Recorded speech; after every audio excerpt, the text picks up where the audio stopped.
مفاہمت اور مزاحمت کی بات شامی صاحب، لیکن آپ نے جو فیض چودھری صاحب سے کہا کہ کیا آپ پی ٹی آئی کو بھی پیپلز پارٹی نون لیگ بنانا چاہتے ہیں، یہ مطلب جب انہوں نے کہا کہ تینوں بہنیں جو ہیں وہ لیڈ کریں تحریک کو، ٹھیک ہے، تو میں نے کہا آپ اسے موروثی بنانا چاہتے ہیں پارٹی؟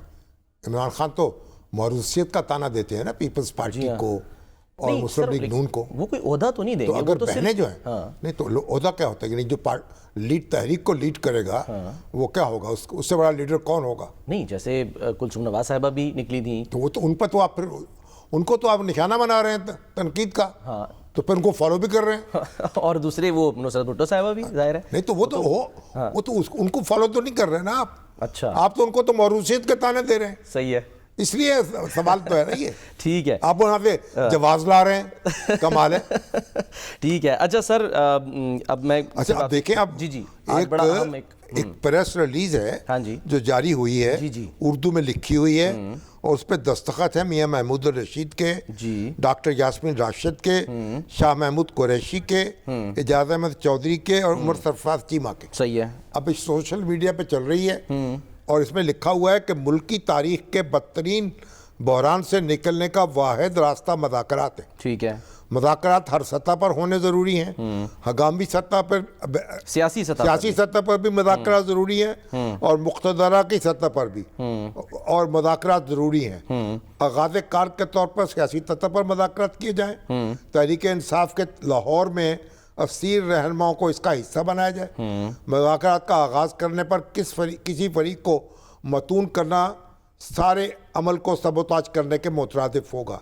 اس کی ساری ذمہ داری حکومت پر عائد ہوگی. مذاکراتی کمیٹی کی تقرری کے لیے pattern in chief Imran Khan صاحب تک رسائی آسان بنانا ہوگی تاکہ تحریک کی لیڈرشپ وسیع مشاورت کر سکے، اور ملاقات کے اس عمل کو وقتاً فوقتاً جاری رکھنا ہوگا. اب یہ فیک ہے یا اصلی ہے؟ سر کہا تو یہ جا رہا ہے کہ یہ خط ہے، خط کی صورت یہ آیا ہے پریس ریلیز ہے اور یہ جاری ہوئی ہے اور بڑے معتبر حوالوں سے ہمارے تک پہنچی ہے، اور فیس بک تک پہنچی ہے. آپ کو شک ہے کہ سر اس پہ اس سے اندازہ ہو سکتا ہے کہ اگر یہ درست ہے تو پھر اتنے سینئر لوگ جو ہیں وہ جو مشورہ دے رہے ہیں اس پہ کان دھرنے چاہیے.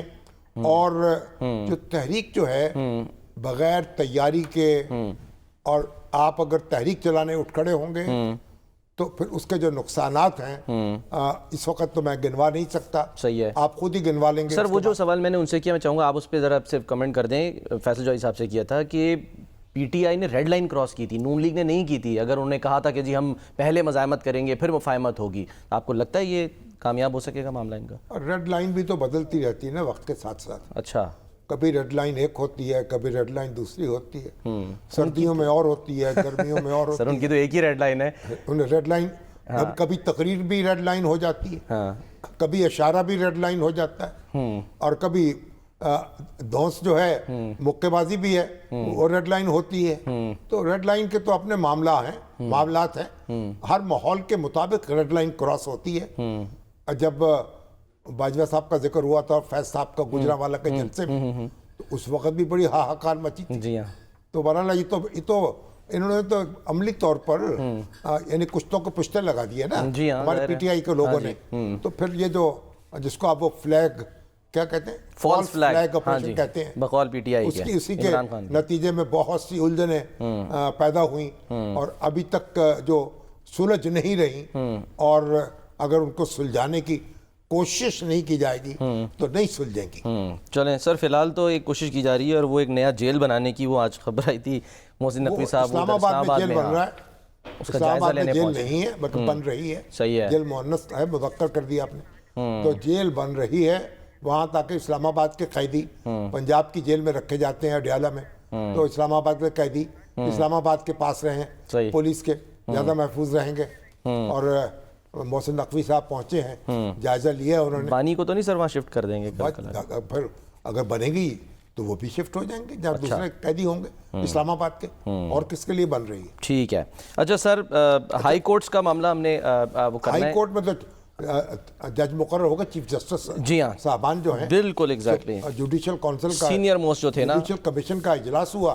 اب ہماری تاریخ بھری پڑی ہے کس طریقے سے ہم چیف جسٹس مقرر کرتے رہے, کس طرح جج مقرر کرتے رہے, بڑے معاملات اچھے بھی چلتے رہے اور امن و سکون کے ساتھ کام بھی ہوتا رہا. پھر یہ کہ جب ہماری پیپلز پارٹی نے اپنے حامی جیالے جو تھے بھرنے کی کوشش کی ہے, اب یہ بھی مقابلہ شروع ہو گیا سیاسی جماعتوں میں, تو پھر اس کے بعد عدلیہ نے ریئیکٹ کیا اور وہ الجہاد کیس جو ہے اس میں پھر کارروائی کی, پھر سینیرٹی کا اصول طے کیا.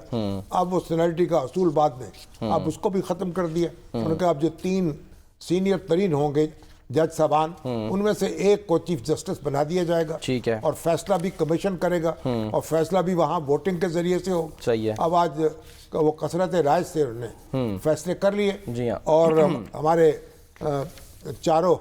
تین ہائی کورٹس کے چیف جسٹس جو ہیں وہ مقرر ہو گئے. چاروں کے ہو گئے نا, چاروں کے, ہاں جی, اسلام آباد کو ملا کے, اسلام آباد کو ملا کے چاروں کو ہو گئے, پنجاب کے علاوہ. اچھا سر, پی ٹی آئی کو ظاہر ہے وہ سینیورٹی لسٹ پر اعتراض تھا, لیکن اس کے باوجود ہم نے دیکھا کہ جو جوڈیشل کمیشن کا اجلاس ہوا اس میں بیرسٹر غور اور علی ظفر صاحب وہ شریک ہوئے. وہ ظاہر ہے کہ تو فیصلہ ہو چکا نا. جوڈیشل جو کمیشن ہے انٹرا کورٹ میں آج وہ کہہ رہے تھے علی ظفر کمیشن صاحب نے یہ فیصلہ نہیں کرنا, وہ فیصلہ تو عدالت میں ہونا ہے. صحیح ہے. اور انٹرا کورٹ اپیل کر دی, لیکن کوئی عدالت نے اس پہ سٹے تو نہیں دیا نا. صرف اپیل کرنے سے تو, درخواست دائر کرنے سے تو آپ کو کاروائی نہیں رک جاتی, تو کوئی سٹے نہیں تھا, اس لیے کمیشن نے اپنا کام کر دیے. اب یہ ہمارے سرفراز ڈوگر صاحب اسلام آباد ہائی کورٹ کے چیف جسٹس مقرر ہو گئے, اور باقی حضرات جو ہیں وہ بھی سینئر موسٹ جو تھے جی ہاں انہوں نے اپنی ذمہ داریاں سنبھال لی. اللہ تعالیٰ ان کو مبارک کرے, اور ہمارے اور عدلیہ جو ہے ہماری اس کا کوئی وقار بلند ہو, وہ جلدی سے فیصلے کر سکے اور لوگوں کو کچھ سکون مل سکے, اطمینان ہو سکے. بالکل, یہ تو بڑا ہماری عدلیہ کا معاملہ بھی تو بڑا ہوا نا, پیچیدہ سا ہوا ہے.